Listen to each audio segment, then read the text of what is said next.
আয়াতুল কুরসি 7 বার পরে মরিচের উপর ফু দিলে সাথে সাথে ফলাফল পাবেন। আয়াতুল কুরসি হচ্ছে পবিত্র কোরআনুল কারীমের ভিতরে সর্বশ্রেষ্ঠ আয়াত। আয়াতের ভিতরে সর্বশ্রেষ্ঠ আয়াত হচ্ছে আয়াতুল কুরসি।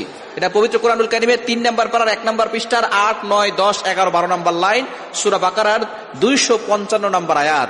এই আয়াতের ভিতরে অনেক ফজিলত রয়েছে। এই আয়াতটি হচ্ছে জিনদের সবচেয়ে বড় মহা ঔষধ। অনেক সময় দেখবেন দুষ্ট জিনরা মানুষের উপরে আসর করে থাকে। এটা করে কি করে না? অনেক সময় বদনজর লেগে যায়, অনেক সময় ব্ল্যাক ম্যাজিক করা, জাদুটনা করে, কুফরি কালাম করে। এই কারণে কিন্তু মানুষ অসুস্থ হয়ে যায়।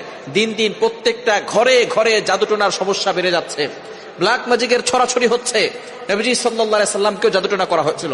সুতরাং আয়াতুল কুরসি আপনি অবশ্যই পড়লে ভালো ফলাফল পাবেন। এবং আয়াতুল কুরসি নবীজি সাল্লাল্লাহু আলাইহি সাল্লাম নিজে জানিয়ে দিয়েছেন, এটার দ্বারা শয়তান থেকে মুক্তি পাওয়া যায়। এবং আয়াতুল কুরসির অনেক ফজিলত রয়েছে। নবীজি সাল্লাল্লাহু আলাইহি ওয়াসাল্লাম জানিয়ে দিয়েছেন, মান ক্বারা আয়াতাল কুরসি ফি দুবুরি কুল্লি সালাতিন মাকতুবা লাম ইয়ামনাহু মিন দুখুলিল জান্নাহ ইল্লাল মাউত। যে ব্যক্তি 5 ওয়াক্ত নামাজের পরে একবার আয়াতুল কুরসি পড়বে, ওই ব্যক্তির শুধু মৃত্যুই বাকি থাকবে। মৃত্যু হওয়ার সাথে সাথে আল্লাহ তাকে জান্নাতের ব্যবস্থা করবেন। শুধু তাই নয়, নবীজি সাল্লাল্লাহু আলাইহি ওয়াসাল্লাম আরো জানিয়ে দিয়েছেন, ওয়ালাউ দাইফান, যে ব্যক্তি একবার আয়াতুল কুরসি পড়বে, আল্লাহ পাক রব্বুল আলামিন তার জন্য 70,000 ফেরেশতা নিযুক্ত করবে। এই 70,000 ফেরেশতা তাকে সব সময় প্রটেক্ট করবে, হেফাজত করবে।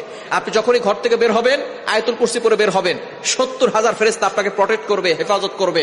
দুনিয়ার কোনো শক্তি আপনাকে ক্ষতি করতে পারবে না। কোনো ভাইরাস বলেন, কোনো বিষাক্ত প্রাণী বলেন, কোনো মানুষ শয়তান বলেন, জিন শয়তান বলেন, সকল ধরনের শত্রু থেকে আল্লাহ আপনাকে হেফাজত করবেন। সুতরাং আয়াতুল কুরসির আমল আপনি করবেন। কিভাবে করবেন? আপনি আয়াতুল কুরসি প্রথমে ওযু করবেন, ওযু করে 3 বার দুরূদ শরীফ পড়বেন। আয়াতুল কুরসি 7 বার পরে একটা মরিচে ফু দিবেন। মরিচে ফু দেওয়ার পরে ওই মরিচটা আপনি একটু আগুনে পোড়ানোর পরে সেখান থেকে একটা ঘ্রাণ আসবে। এই ঘ্রাণটা যদি কাউকে জিনে ধরে অথবা কাউকে জাদু করা হয়, জিনে ধরার পরে ওই মরিচটা যদি তার নাকের সামনে নিয়ে যান, তাহলে দেখবেন একটু ঘ্রাণ দিলেই সেই জিন সেখান থেকে চলে যাবে, তাকে আর আসর করতে পারবে না।